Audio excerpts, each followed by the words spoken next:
It's time to start our meeting with a roll call, please. Commissioner Patton. Here. Commissioner Barwick is absent this evening. Commissioner Webb. Here. Commissioner Stecklin. Here. Mayor Absher. Here. Would you all stand and join me in the Pledge of Allegiance, please? I pledge allegiance to the flag of the United States of America and to the republic for which it stands, one nation, under God, indivisible, with liberty and justice for all.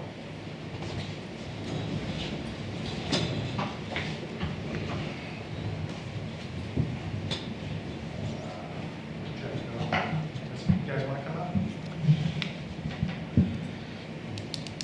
Wait for our guests to join me up here at the podium. Each year, there is is it a National Adoption Day? Yes. I have it right?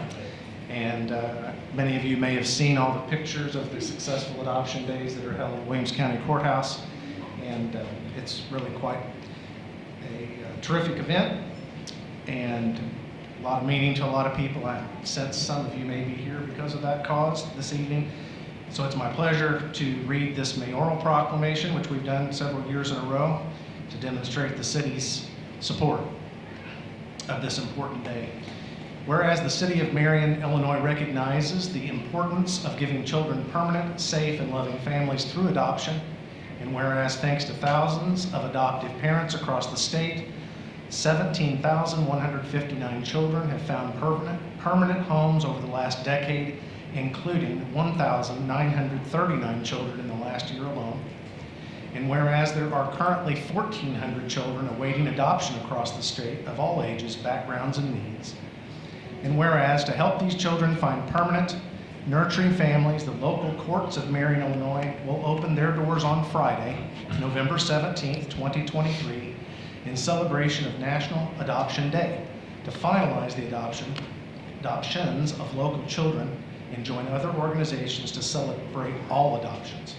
And whereas this effort, along with similar celebrations in all 50 states, the District of Columbia, Guam, and Puerto Rico, will offer children the chance to live with stable and loving families and encourage other dedicated individuals to make a powerful difference in the life of a child through adoption. Now, therefore, I, Michael Absher, Mayor of the City of Marion, by virtue of the authority vested in me, do hereby proclaim Friday, November 17th, 2023, as National Adoption Day in Marion, and in doing so, urge all citizens to join in this national effort to raise awareness about the importance of adoption, given under my hand this 13th day of November 2023. So would you guys all introduce yourself and your roles in this process, please? And then I'll give this to you, I guess. Is that right? Okay. So if you would just take a moment and tell about your experiences. Hi, I'm Andrea McNeil. I'm the attorney that's filed 22 cases for Friday, and that is 31 children in all of those different cases. Jeff Shore is with DCFS. He's spearheading the event. So all agencies and the Marion Choir, and we have all kinds of helpers that come, and they make it such a special event for the families that day, something that they'll always remember.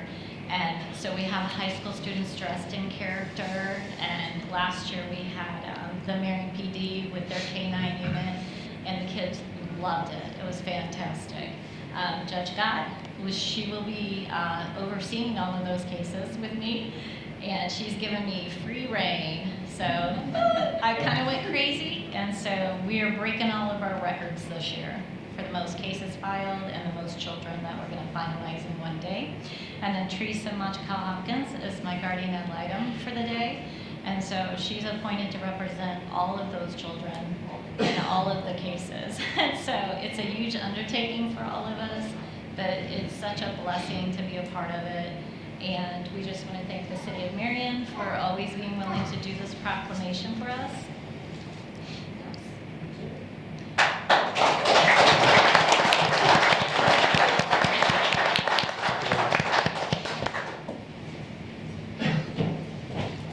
Oh, you okay? Doing the proclamation is the easy part. You guys are doing the hard work. Thank you very much. Thank you.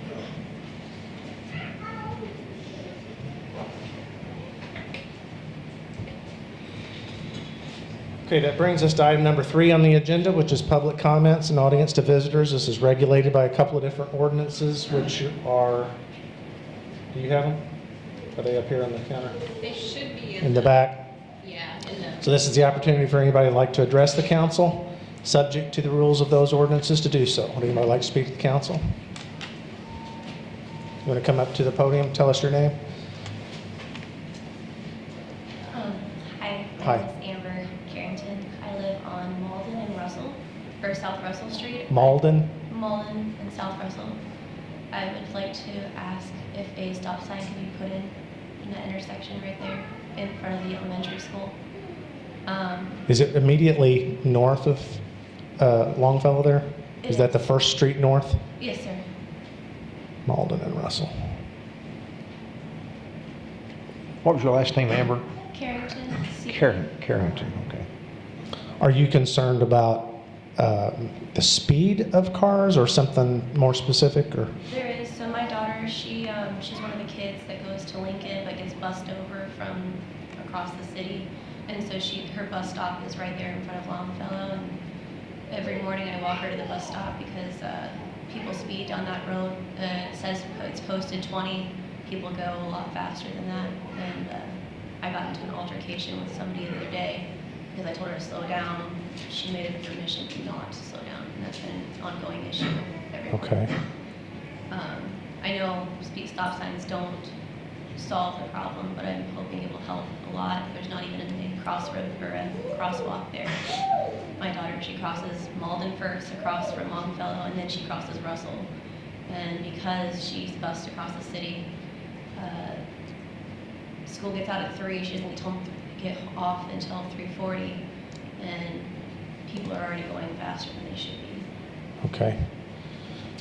Well, maybe we can do something in addition to the stop sign on the speed issue. But so this is in Commissioner Webb's wheelhouse. He'll have to look at it along with our street superintendent.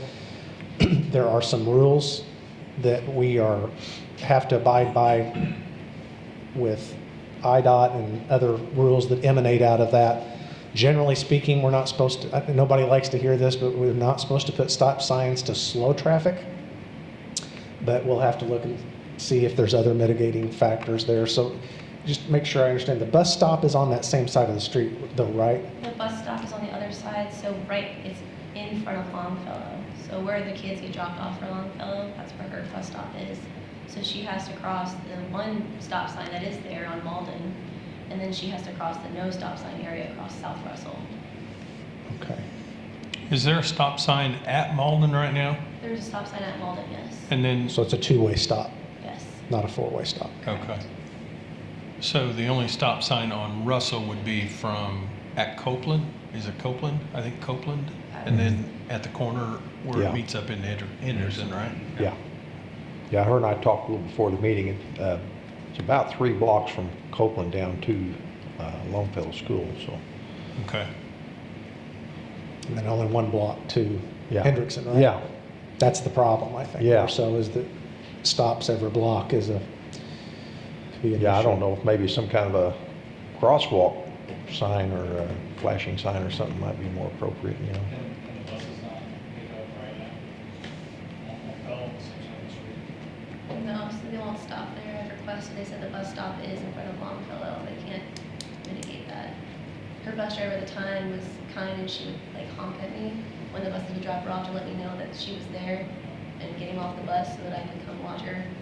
But other than that, there's nothing I can do. Okay. Okay. Could you leave your phone number with, I don't want to ask you for it in public, but could you leave your phone number with Cody there so that we can follow up with you once we look into this? I Okay. appreciate it. Thank you. Okay. Is this your daughter that goes to Longfellow? It is. Okay. She's on. Okay, anybody else want to talk to the council?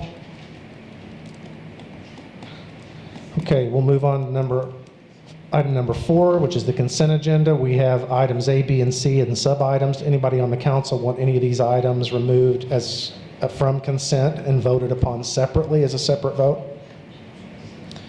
Any of our guests want any of these items or sub-items removed from the consent agenda and voted upon separately? Okay, hearing no objections, I would entertain a motion to pass the consent agenda as presented. I'll make a motion to pass consent agenda as presented. Second? Okay, any questions or discussion on any of these items? Okay, roll call, please. Commissioner Patton? Yay. Commissioner Webb? Yay. Commissioner Stepland? Yay. Mayor Absher? Yay. Under new business, item number 5.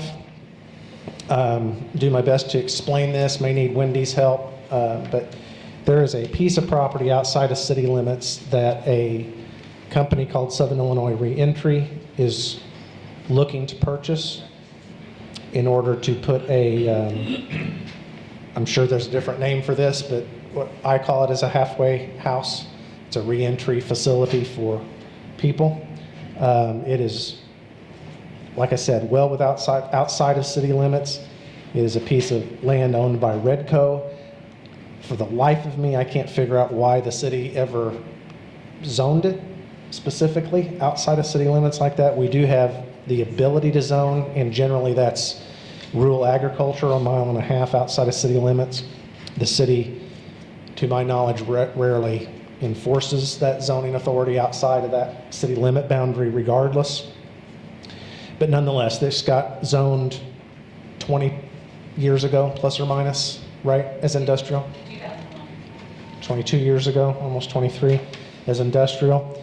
It's my personal opinion. I was explaining this to Attorney John Nations, who's here representing the potential buyer, that in my personal opinion, even if it was left as industrial, a governmental use is allowed in that industrial zone regardless, so I always felt it was kind of a moot point. However, their request of the zoning board was to ask for it to be disclaimed. In other words, is there any compelling interest in the city of Marion to zone a specific property outside of city limits as industrial or anything else? The zoning board heard that at their meeting, and they unanimously decided to recommend to us that we do disclaim zoning authority for that property. And that's what this is all about. So I think this is a facility that would ultimately not directly replace one that was operating in the city of Marion, but sort of by virtue of them stopping that operation, that's the services that you're looking to pick up.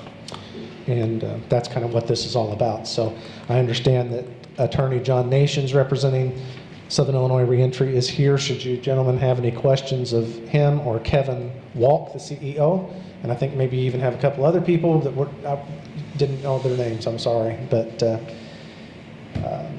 that's, I'll just go ahead and put this in a motion form to move that a request for a petition to repeal and disclaim city zoning authority for property identified as property identification number 06-09-20-019 located outside of city limits be approved.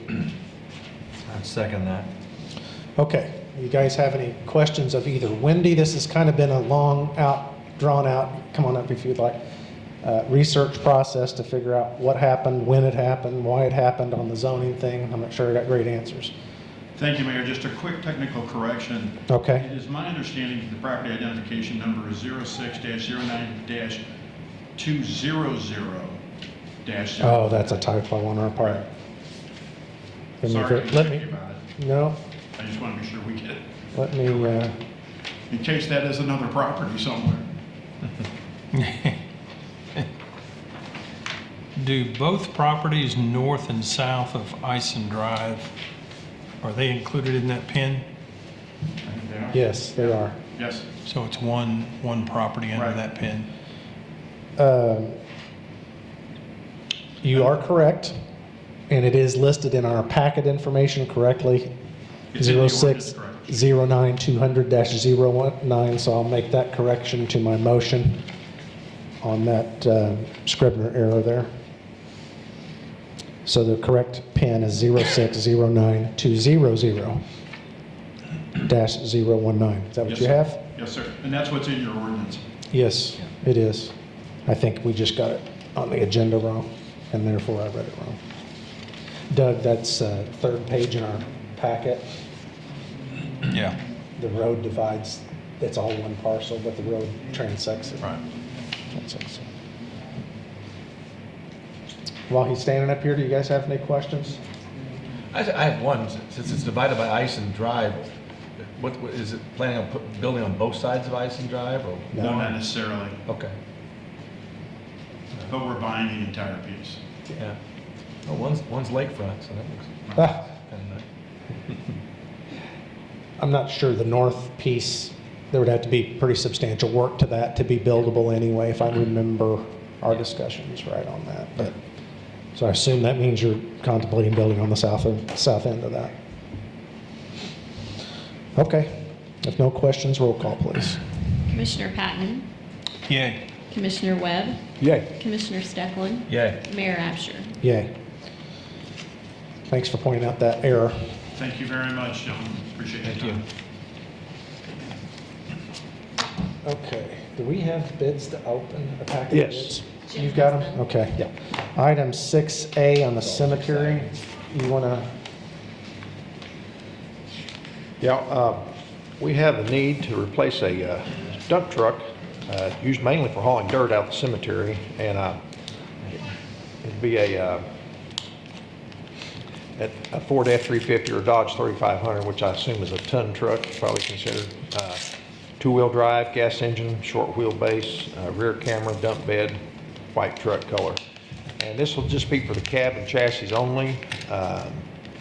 And we'll look at getting bids on putting a bed on at some point in time. So at any rate, we do have bids. We'll go ahead and open. do we have any idea what the bed costs at this point? The bed? 20 to 30,000. Are we budgeted for that too? Yes. We'll see how much we have left over to do.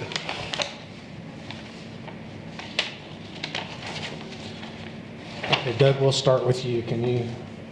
We'll have to go over these, I'm sure, to make sure that they all comply with the bid specs, but let's just talk about the money. Who's your bidder? I think Hayes may have bid for both trucks since they sell both. So we've got 3 envelopes, but should be 4 bids, the way I understand it. Okay. Okay, looks like Jim Hayes, 3500 regular cab chassis, 4x2. Ford or Dodge?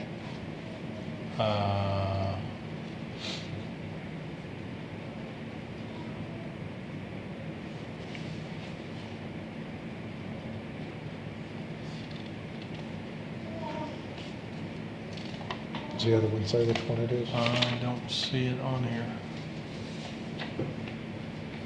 Okay, what's that? Bid number 1 is That price is $46,539. 46539. Yes, and then the second sheet is a 2024 F-Series. So that first one's the Dodge.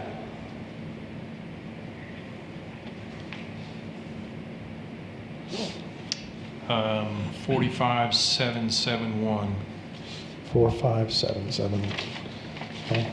Commissioner Stecklin? This is Absher Arnold, and it's a bid on a 2024 Ram 3500 4x2 regular cab. Price would be $49,280. 49280. Okay. Okay, this is from Vogler Ford, 2024 F-350 cab and chassis. They have a total price at $49,811. 49811. Yep. So it sounds like, just on numbers alone, without comparing, making sure that your bid from Hayes for the Ford was 45771. That's the lowest of all the 4. Yeah. So what do we need to do? Have Doug go over those specs and make sure they're... Yeah, JD, yeah. Oh, I'm sorry, JD. Yeah. Yeah, that's what I thought. We could do a tentative, could I do a tentative motion and then approve it, the low bid based on the Sure. new specs? Okay, so I would make that motion to award the bid to Jim Hayes for a F-350 at the price the mayor stated, $45,000. 45771. 45771. And of course, that'll be contingent upon JD reviewing the specs and make sure exactly what we need, so. Yeah.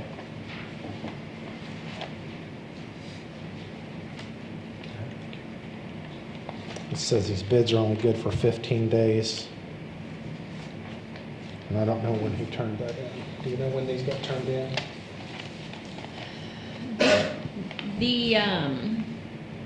Everyone except Vogler came in quite some time ago. I'm sorry, everyone but Hayes came in quite some time ago. When did Hayes come in? It came in just last week. Okay, so we should still be good. Okay. That was the one that was being waited on, is my understanding. Where's these other two? Now I'm giving them to Tammy. Do you want to go over this with JD then, or do you want us to? What do you want to do? I can, yeah. I'm going to just pass that back down to you. That's it.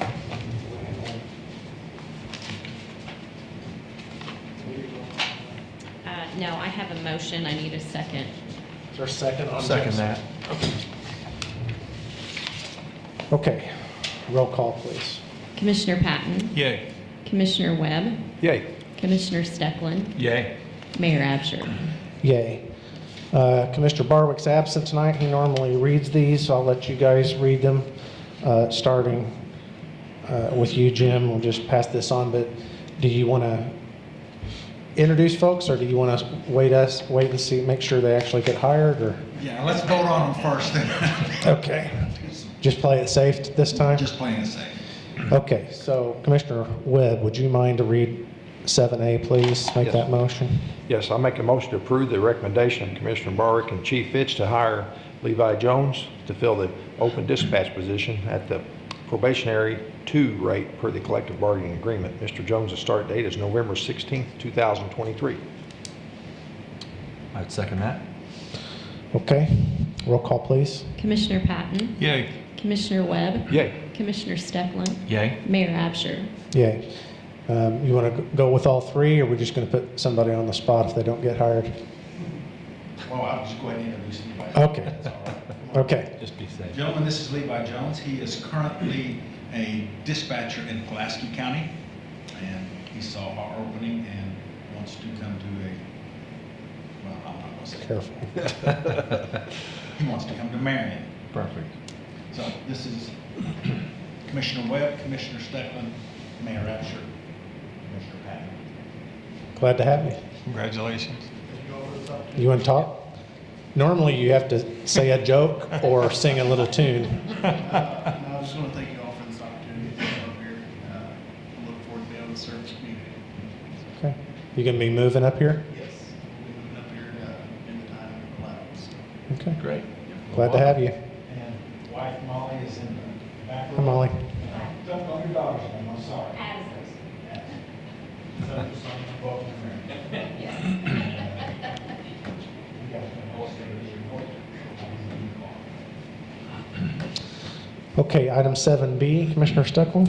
I make a motion to approve the recommendation of Commissioner Barwick and Chief Fitz to hire Brian Farrell to fill the open dispatch position at the probationary 1 rate per the collective bargaining agreement. Mr. Farrell's start date is November 20th, 2023. I'll second. Okay, roll call, please. Commissioner Patton, Yay. Commissioner Webb, Yay. Commissioner Stecklin, Yay. Mayor Absher. Yeah.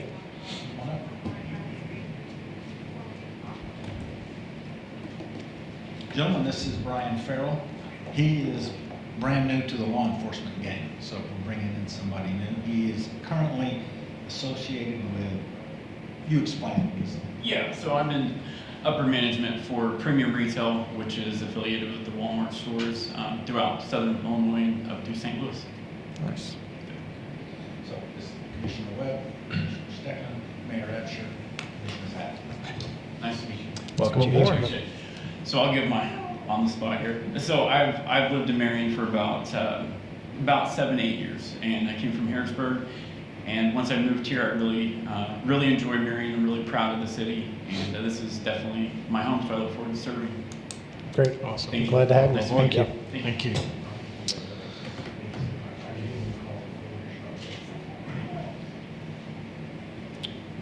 I had talked to you earlier in the day. You're going to bring me some other paperwork on these other bids. Did you bring that? I did. And nobody has interceptors. So what I had to do was just research on the web, all 80 places around us. Nobody has anything that's an interceptor. There are Explorers, regular Explorers that are $7,000, $8,000 more than the bid we got from Jim Hayes on the Durango. But I guess that's what I'm getting at. I want to make sure we've got a competitive bid on this Durango. we do. Okay. This is for a totaled vehicle, unfortunately, a replacement, right? Yes, sir. That's So what he's talking about is these Explorers, which we obviously have most of them. We have a couple sedans still left, but most of our fleet is these Explorers. They are just almost impossible to get. You can't find them. I thought we had located some, but apparently that didn't work out, so. I even went to, I forgot what it's called. It's a nationwide web search. Okay. It was showing 5 miles, 10 miles, 15 miles, and I click on it, and 3 of them were from Pennsylvania, and 1 was from Yeah. Springwood. So I have something here from Vogler, from Jim Hayes. Was it on- From Moore Brothers. and- Those are Explorers. Yes, sir. But that we can't really get. That we can't get. So we'd have to wait on these? Is that what we can, but we, Months.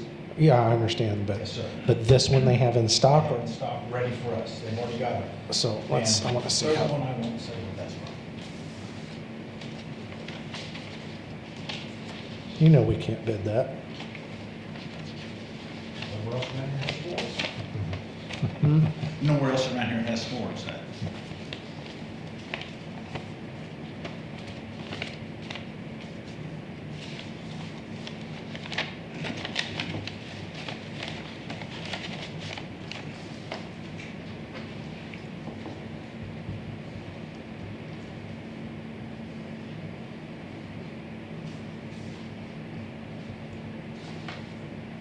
None of these Explorers would work anyway. 'Cause you don't, No, they're. these are four-cylinder, I mean, They do are. we have any EcoBoost? One of the Cadre drives a EcoBoost, don't you? Four-cylinder? Me. Hmm.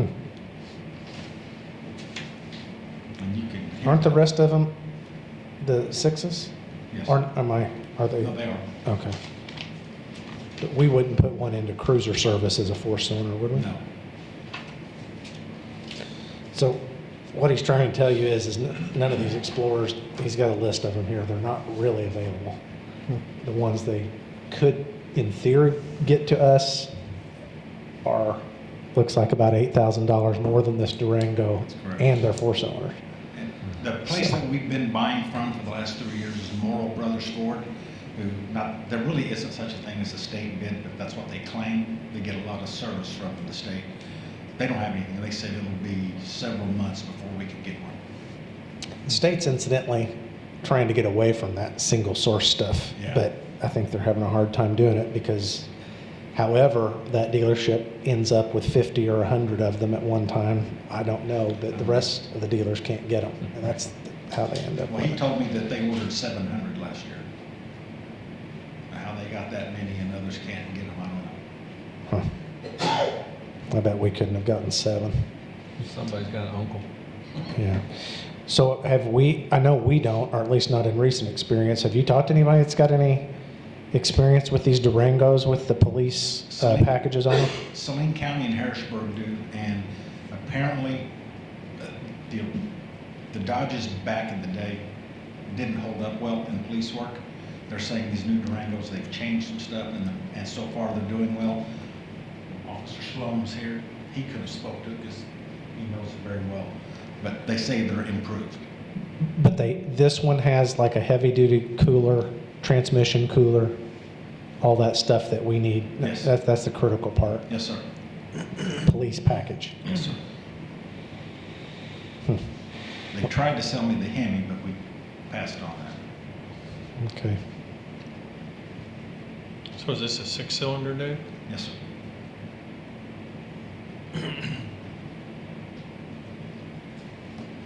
Is this two-wheel or four-wheel drive?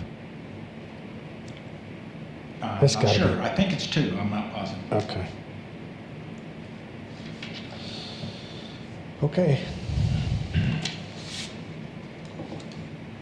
Man. I sure wish we could figure out how to order what we wanted and get them, but we just never know when you're gonna need to take one out of service. That's the problem, but this, what color is this? White. Okay. Which doesn't seem ideal to me, but. Anybody want to read this? I will. Your turn.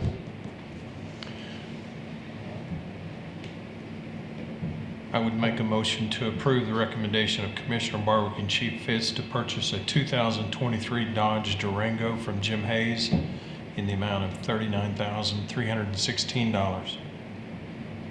I would second that. Lastly, I think our insurance settlement will cover this purchase price, but not the installation of the equipment, right? And that usually another $7,000, $8,000 to put all the stuff on it. It won't be that. I don't have the exact price. The price that Jim Hayes gave us came in under what our insurance check Right. was. But don't the light bars and the radio installation and all that still add another 7 or 8? No, it won't add that much. Okay. Just, we have all of that, and they even included in this price, we will be able to afford the new cage that fits a Durango instead of a Ford in this price. So they work with us quite well. Okay. Okay, roll call, please. Commissioner Patton, Yay. Commissioner Webb, Yay. Commissioner Steckland, Yay. Mayor Absher. Yay. Thank you, Chief. John, item 8A. All right, so in your package, you've got a lot of documents here, but basically, I'm gonna make a motion to approve the engineering services agreement with Horner Schifrin for the Boswell lift station and the sewer relining project. We actually spoke about that Saturday night at a wedding. Mr. Borky was there. Borky was there, and Brian was there, and so we had a little mini meeting. Brian, Brent, this is all paid from our debt service fund, right? No? This particular project is separate from our big project. It'll be paid for with, I believe cash will have to go back from the project. Okay. Yes, it's fully funded. That, I guess that's what I'm asking. Detail will need to be debt services, Okay. Is it a new lift station or we replacing one? We're replacing the lift station. Okay. We have in our scope of work for the next several years to replace about 7 lift stations total. This is the first one, it's a smaller one. This is just the first one we're going to have to get replaced. It's probably 50 years old. Okay.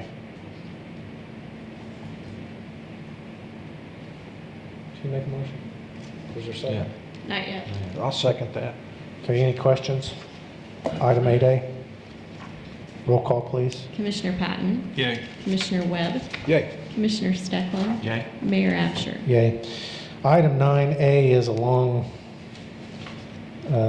planning process for this extension of Sioux Road. You might recall, if you look at the last page of this item in your packet, we passed a resolution on this last year that we needed to do to point out to Delta Regional Authority, who's putting $1.6 million in this project, that the overall project's plus or minus $5 million. We were doing 10% share. So this is not a second 500,000, it's the same one, but IDOT is also putting $2 million into this project, so they need our resolution in their form, not in the form that Delta Regional wanted. So that's what this is, and that's my motion to adopt resolution 2023-17. appropriating $500,000 to match the required funding for the Sioux Drive Extension Project. And again, this is a resolution for IDOT in the form that they've requested it. I'll second. Excuse me, I'll second that. Any questions? No, was there a mention of a roundabout too? I don't, that's not being done. That's not in the first phase. Okay, Yeah. so this just takes it over to Skyline then? Or Yes. It just takes it over to Skyline? Diagonal to Skyline and Ridge and Park. Yeah, okay. Yeah. Okay. Is there a second? Yes. Roll call, please. Commissioner Patton? Yay. Commissioner Webb? Yay. Commissioner Stecklin? Yay. Mayor Absher? Yay. Item 10A, you'll see in your packet, is we have to approve the schedule of council meetings and holidays for the 2024 year coming up. That's what this is. We post these. You'll notice there are a couple of dates in here because two holidays, namely Memorial Day and Veterans Day, fall on our second Mondays. So in both of those instances, the meeting is moved to Tuesday of that week, I believe. Right, Tammy? Yes. So that's my motion to approve the 2024 schedule of council meetings and 2024 city holiday schedule, which follows. I'll second that. Anybody want to add more holidays while we're at it? Other than Cody?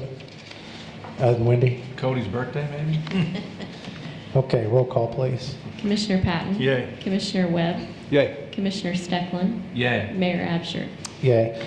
Item 10B, with the departure of Kylie recently as deputy city clerk, I think Tammy and Cody predominantly interviewed, 8 candidates for this job. And their pick is my recommendation to approve the appointment of Charlotte Smoot as deputy city clerk at $21.63 per hour plus benefits, pending our typical pre-employment testing. I'll second. She's not here tonight. She was hoping to be at the next council meeting, which I think's hopefully about when she'll start anyway, about the 20, Yeah, very within a close. couple of days of that. So we'll introduce you to her, but we're excited. And I think she's worked at a local bank for about 23 years. Yeah. And looking for a change, and so that'd be good. Roll call, please. Commissioner Patton? Yay. Commissioner Webb? Yay. Commissioner Stecklin? Yay. Mayor Absher? Yay. Item 10C, each year since the 2020 payable tax year, we have all but eliminated our property tax levy. For a variety of technical reasons, we still do levy a very small amount. This is $100 in total. You've heard me talk about this. This isn't $100 per person, but this is how everybody ends up with either nothing or 1 or 2 pennies on their tax bill, because that $100 has to be split amongst all the taxpayers. So anyway, we have to announce that in this setting, and that'd be my motion to approve the 2023-2024 tax levy estimate of $100. Second that. Any questions? Roll call, please. Commissioner Patton? Yay. Commissioner Webb? Yay. Commissioner Stecklin? Yay. Mayor Absher? Okay. Item 10D,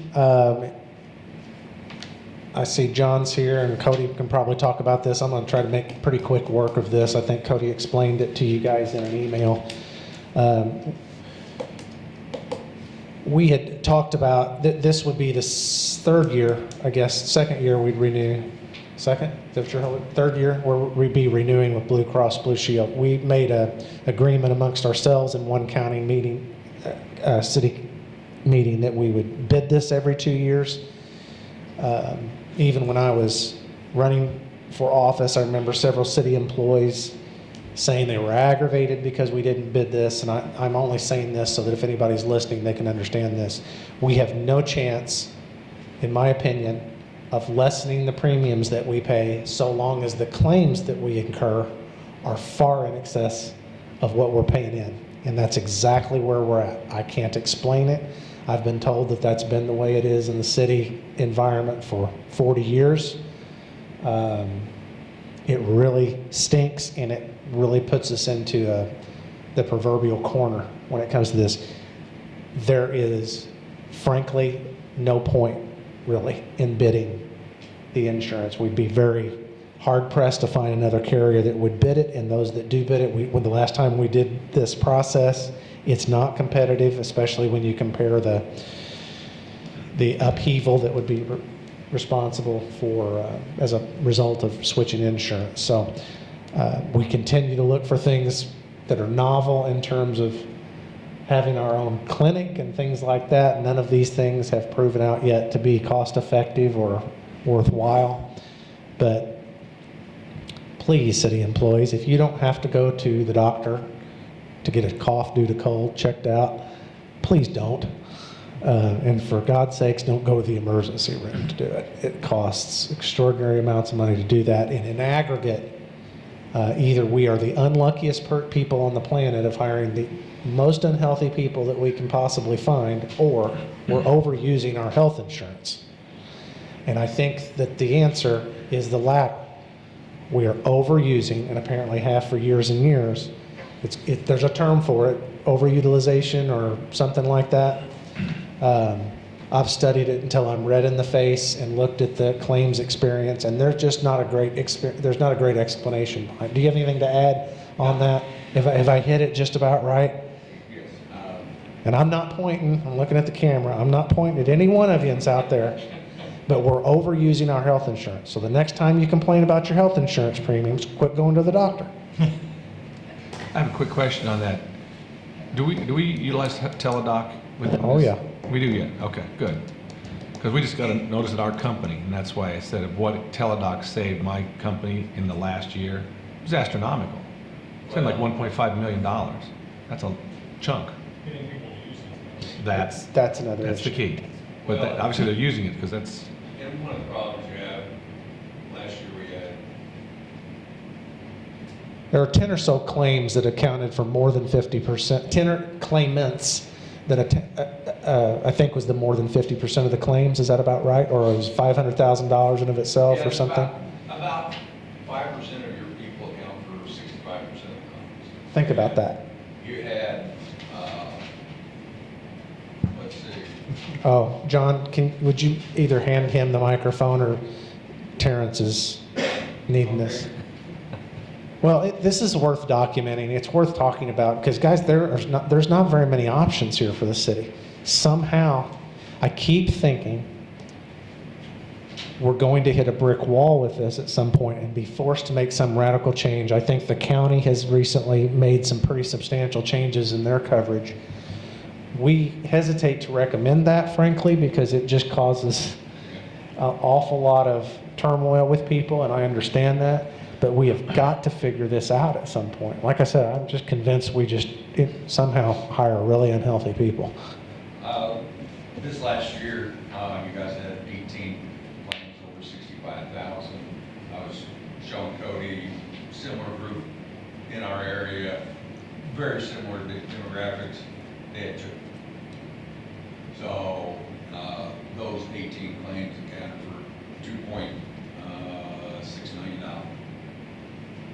So, And of our total premium, which was not, did it hit 5? 4 something. 4, let's see. Like 4.6? 4.6, I think, is where we're at. So- Yeah.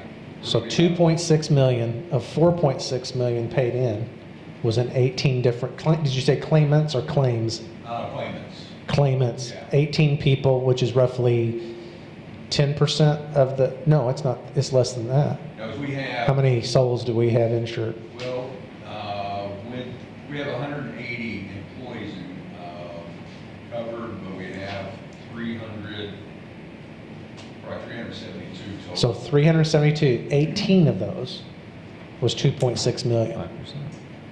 I mean, it's startling. And there's just, man, this freaks me out every time I look at it. And it's not Watermark that you're talking about. I know that to be the case, but Watermark has we've got Blue Cross Blue Shield, or did, and have a very similar size group with very similar size demographics. And what he means by that is plus or minus a couple of years on the average age. Those are the kinds of things. Male, female mix, that kind of thing. And our claims, when we looked at this 2 or 3 years ago, Watermark's claims were half as much. with the same number of lives that were insured. It's just unexplainable to me.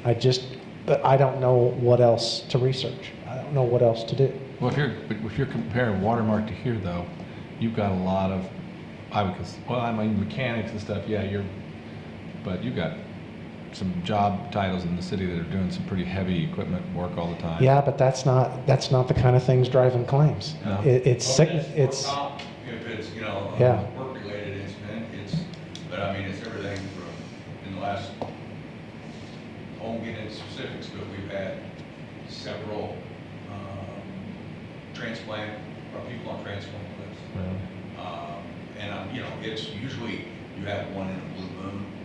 We had 3 at one time. Wow. So, yeah, it's not pretty solid, but I mean, it's. at some point we need to hire our own doctor and just say go see that person. You laugh at that, but that's exactly what some companies have done, Well, yes, and actually. Blue Cross, including ISON, by the way. It's one of the things, and again, I'm not going to say this is a cure-all, but there is something I'm going to talk to Jessica and Cody about this week. Blue Cross has a program where you can, as the employee or dependent, shop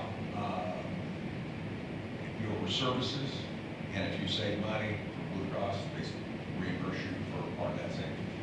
So when you give me an example, when you mean shop a service, like It's like going to Heartland Hospital or Ferndale Hospital versus St. Louis. If everybody went to St. Louis, it'd save you a ton of money. St. Louis is a lot less expensive than down here. And the reason is they actually give more, insurance companies allow them to charge more because of rural hospital settings. So doctors are more expensive down here for the most part. Really? Insert,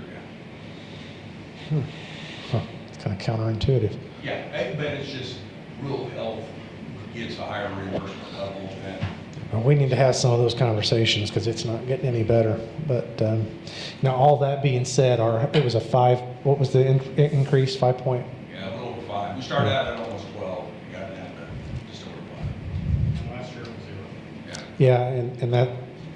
So really, it's been pretty good if you average it all in. And I'm shocked that the renewal. I'd have been, if you got it from 12 to 5, why couldn't you get it from 12 to 3? It's a real question. Wow. Not like selling cars, gotta make a little money every once in a while. Okay. So anyway, there's that spiel between me, Cody, Jessica, John, not particularly this year, but we have sat for hours and looked at all this stuff and tried to figure out how to make something different out of this situation. And it all boils down to, as long as there's these kinds of claims being filed, and it's not, I'm not saying it's anybody's fault. It's just like we've got Black cloud. a black cloud. I don't know what it is, but I've just never seen anything like it, and I don't know what to do about it. So that's my motion on 10D, is to approve the health insurance renewal with Blue Cross Blue Shield for this coming year. I'd second that. Any questions? Roll call, please. Commissioner Patton? Yay. Commissioner Webb? Yay. Commissioner Stecklin? Yay. Mayor Absher? I Yay. have one thing on that, one last thing. Have we ever looked, because you're saying we've used a lot, have we ever looked to see if there's any cluster data on any conditions that we're doing that we might be able to look further up the food chain? Check. Is there anything that they analyze to see if there's any connection to anything? No, there hasn't, but I can look into that. It's been all over the board. Yeah. Sometimes you see reports sometimes of a city somewhere and there's 9 cases of a very rare whatever, and they realize that it was from, so, Yeah. just curious. No, I'll check and see. Okay. So, not to poke a dead horse, but 18 claims or claimants? Claimants. So it's something that happened to one particular person. The number of claims they incurred over 12 years. Are responsible for $2.6 million. $2.6 million out of our 4.6. 4.6 that we have to pay. Wow. And in all fairness, we had that kind of experience, I think, the prior year. We It did. wasn't necessarily the same 18 people, Yeah. right? Right. Last year. And we don't know who the people are. We don't get that data, just know how specific numbers of claimants, not. Last year we had 13, and they accounted for about 2 million a month. So it's not getting any better. No. And we've had a few of those that have lived off retiree land, so those are not going to occur again, but it seems like every time we lose one, we find one. So, Or two. Do you think we should just start asking people to do calisthenics up here when we hire them and things like that, or? That's how we open. But see, it's not even that. These could be dependents. I mean, Yeah. it just, Some of our kids, I'm joking around, spouses. obviously. I just, Yeah, it's all across the board. It's not any one particular department or sex or age group. It's everything. I had one on another group the other day. I don't know how they got it, but of course she got sepsis somehow and hit $100,000 just in a few days. So that's the thing, you get anything of any consequence, it mounts up to be. So I'm really shocked that rural health care is more expensive than what it is in the city. I mean, You're trying to keep services down here. Yeah. The way to keep services down here is to push the money. huh. It's like that in our industry. The Chicago people gripe all the time that the reimbursement rates are higher here. I'm like, it's the one time they're complaining about us. So it's kind of funny to listen to. I'm like, yeah, you have no idea. But you got to attract and pay a little bit more in the rural areas than you do in the big city because you got so much a bigger workforce there to choose from. Yeah. Yeah, and you know, around here, and not being doctors or anything else, but half more of the time you're going to see either a PA or a nurse practitioner. Again, I'm not getting, you go to St. Louis, I go to St. Louis to a few different ones. I never see it. I see them out. And it's just a different world. Mhm. But they have to have those PAs and nurse practitioners down here to be able to service the people. Yeah. Yeah. okay. Move on to item 11. I know, Doug, I asked to read the fire and police reports in addition to if he has a report, so we'll start with him since he's got a lot of stuff. Yeah, I don't see any fire, but I've got some police Okay. police stuff. Activity report for October 2023. City ordinance violations 35, criminal traffic citations 259, warrant arrests 27, incidents reported 308, traffic accidents 184, and DUIs 5. Dispatched calls, October dispatch calls 1,805, October 911 calls, Marion 911 calls 1,890, non-emergency calls 4,111, and ambulance calls 154.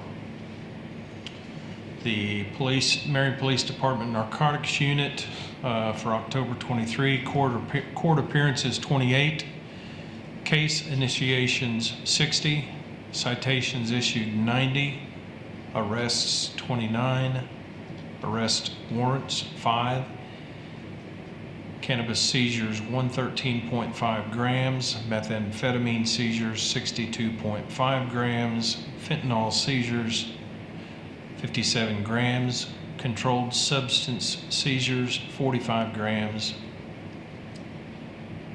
MDMA seizures 3.7 grams, unlawful use of a weapon 3. They seized $2,222 in United States currency for asset forfeiture, 7 alcohol offenses, and 5 search warrants. That's it. Do you have a report for your department? No, not for the treasurer's office. Okay, Commissioner Steckland.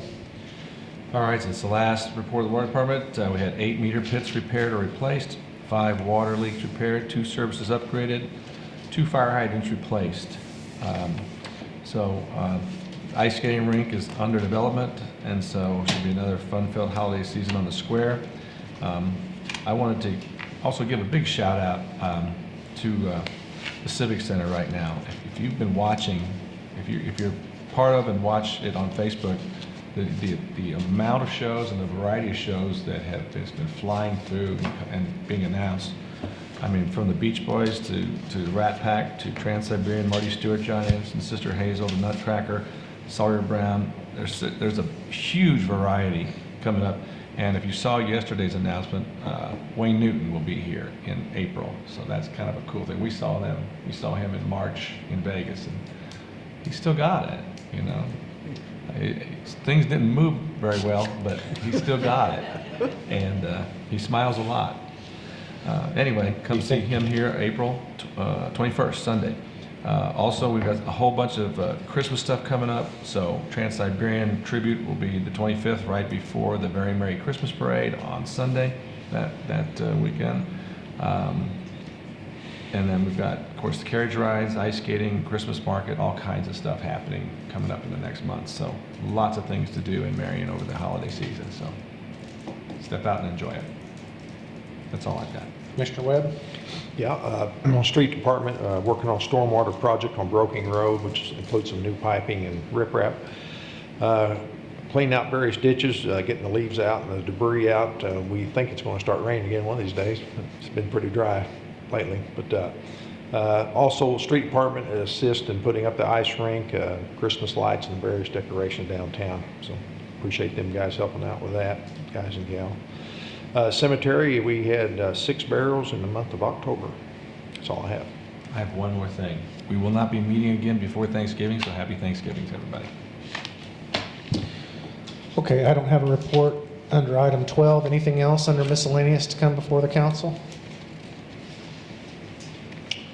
Okay, seeing none, move on to 13. Does anybody have a need for a closed session tonight? I do not. Okay, seeing no need. Item 14, entertain a motion to adjourn. Make a motion to adjourn? Second that. Second.